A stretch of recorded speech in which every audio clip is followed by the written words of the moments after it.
Assalamualaikum warahmatullahi wabarakatuh. Media pembelajaran visual bukan hanya tentang menambah estetika dalam materi pelajaran, melainkan juga tentang meningkatkan efektivitas dan efisiensi proses belajar mengajar. Dengan menggunakan visual, informasi kompleks dapat disederhanakan, dan pemahaman konsep menjadi lebih mudah dan cepat. Seperti yang kita ketahui, setiap orang memiliki gaya belajar yang unik. Beberapa di antara kita mungkin lebih cenderung sebagai pembelajar visual, di mana gambar, grafik, dan diagram bisa sangat membantu dalam memahami konsep-konsep baru. Hal ini yang mendasari pentingnya integrasi media pembelajaran visual dalam proses pendidikan. Bersama saya, Anggita Rizky Maharani dengan NIM 11046230015, kita akan mempelajari tentang media pembelajaran visual. Di sini terdapat komponen media pembelajaran visual, ada gambar dan foto. Gambar dan foto digunakan untuk menunjukkan contoh nyata, proses, atau untuk menyampaikan suasana dan emosi. Selanjutnya ada diagram dan grafik, berguna untuk meringkas data atau menunjukkan hubungan antar elemen. Di sini juga ada animasi dan video. Animasi dan video sangat efektif untuk menjelaskan proses yang bergerak atau berubah seiring waktu. Bisa juga untuk menyajikan narasi dan studi kasus. Di sini juga ada infografik, yaitu menggabungkan teks, gambar, dan data dalam format yang ringkas dan menarik untuk menyampaikan informasi atau statistik. Dan yang terakhir ada slide presentasi, yaitu memfasilitasi penyampaian informasi yang terstruktur melalui kombinasi teks, gambar, dan elemen visual lainnya. Materi selanjutnya prinsip dasar desain visual. Yang pertama ada kesesuaian, mengintegrasikan elemen desain untuk menciptakan kesatuan visual yang kohesif. Yang kedua, keseimbangan. Distribusi visual yang seimbang dari elemen-elemen desain untuk mencapai stabilitas dan harmoni. Yang ketiga ada kontras, pengguna perbedaan yang signifikan antara elemen desain untuk menarik perhatian dan menciptakan fokus visual. Yang keempat, repetisi, pengulangan pola, bentuk, warna, atau elemen desain lainnya untuk memberikan konsistensi dan kohesi visual. Yang kelima, ada proporsi, yaitu penyesuaian ukuran, skala, dan proporsi elemen-elemen desain untuk mencapai harmoni visual. Yang keenam, ada garis, yaitu penggunaan garis untuk mengarahkan pandangan, membagi ruang, atau menentukan batas antara elemen desain. Yang ketujuh, ada ruangan, yaitu penaturan ruang positif dan negatif untuk menciptakan hubungan antara desain dan elemen dalam memberikan kejelasan visual. Yang kedelapan ada warna, yaitu penggunaan warna untuk menyampaikan pesan, menarik perhatian, dan menciptakan suasana atau mood tertentu. Dengan memahami dan menerapkan prinsip-prinsip ini, desain visual dapat menciptakan komunikasi visual yang efektif dan menarik. Teknik produksi media visual yang pertama ada fotografi, mencangkup komposisi, pencahayaan, dan perspektif. Yang kedua ada videografi, mencangkup sinematografi, editing, dan warna. Yang ketiga desain grafis, mencangkup tipografi, palet warna, dan layout.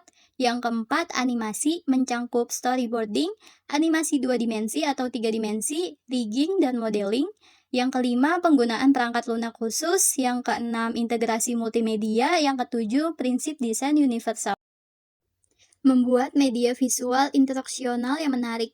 Yang pertama, kita harus mengenali audiens, memahami karakteristik kebutuhan audiens, dan buatlah konten yang sesuai dengan tingkat pemahaman audiens. Yang kedua, menentukan tujuan pembelajaran. Menentukan apa yang ingin dicapai secara spesifik dan tujuan pembelajaran yang dapat terukur. Yang ketiga, memilih jenis media visual yang tepat. Gunakan kombinasi warna, gambar, diagram, video, animasi, atau infografik yang sesuai dengan materi dan pastikan estetika dan resolusi tinggi. Yang keempat, menerapkan prinsip desain visual yang sudah dijelaskan sebelumnya. Yang kelima, membuat konten yang interaktif dan partisipatif. Tambahkan elemen interaktif seperti kuis, latihan, atau simulasi untuk meningkatkan interaksi dan memfasilitasi pembelajaran aktif. Selanjutnya, menguji dan dapatkan umpan balik. Uji media visual pada sekelompok kecil audiens sasaran untuk mendapatkan masukan. Dan yang terakhir, melakukan evaluasi efektivitas. Menggunakan survei, tes, dan metode evaluasi lainnya untuk mengukur pencapaian tujuan pembelajaran. Penerapan media visual dalam program pendidikan masyarakat. Kegiatan penyuluhan dan kampanye kesadaran bisa menggunakan infografik, poster, dan banner. Untuk kegiatan pendidikan kesehatan bisa menggunakan video edukasi dan animasi. Untuk kegiatan pelatihan dan lokakarya bisa menggunakan presentasi visual atau demo langsung. Kegiatan pemberdayaan masyarakat bisa menggunakan cerita visual atau media sosial. Kegiatan pendidikan lingkungan bisa menggunakan peta, diagram, dan virtual reality. Dan kegiatan penyajian informasi dalam keadaan darurat bisa menunjukkan petunjuk visual. Manfaat media instruksional visual digital. Yang pertama, meningkatkan keterlibatan. Visual yang menarik dapat menarik perhatian peserta didik dan menjaga mereka terlibat dalam materi. Yang kedua, memfasilitasi pemahaman. Visualisasi konsep dapat membantu dan memecahkan kompleksitas dan meningkatkan pemahaman. Yang ketiga, mendukung gaya belajar yang beragam. Media visual digital mendukung berbagai gaya belajar, termasuk visual, auditori, dan kinestetik. Yang keempat, aksesibilitas dan fleksibilitas. Materi dapat diakses dari mana saja dan kapan saja, memberikan harapan bagi peserta didik untuk belajar sesuai dengan kecepatan mereka sendiri. Dan yang kelima, interaktivitas. Media digital seringkali menyertakan elemen interaktif yang memungkinkan pengguna untuk berpartisipasi secara aktif dalam proses belajar. Berikut ini ada contoh media pembelajaran visual yang sering kita ketahui, ada video edukasi, infografik dan diagram, dan slideshow presentasi. Media pembelajaran visual memiliki peran penting dalam meningkatkan efektivitas dan efisiensi proses belajar mengajar. Melalui penggunaan gambar, grafik, video, dan elemen visual lainnya, informasi kompleks dapat disederhanakan dan pemahaman konsep dapat ditingkatkan.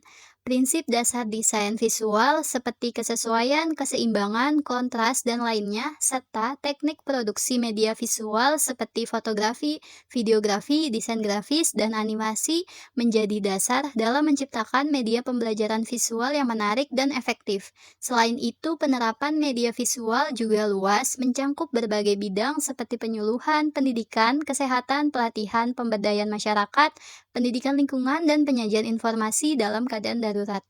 Sekian pemaparan materi dari saya, kurang lebihnya mohon maaf. Wassalamualaikum warahmatullahi wabarakatuh.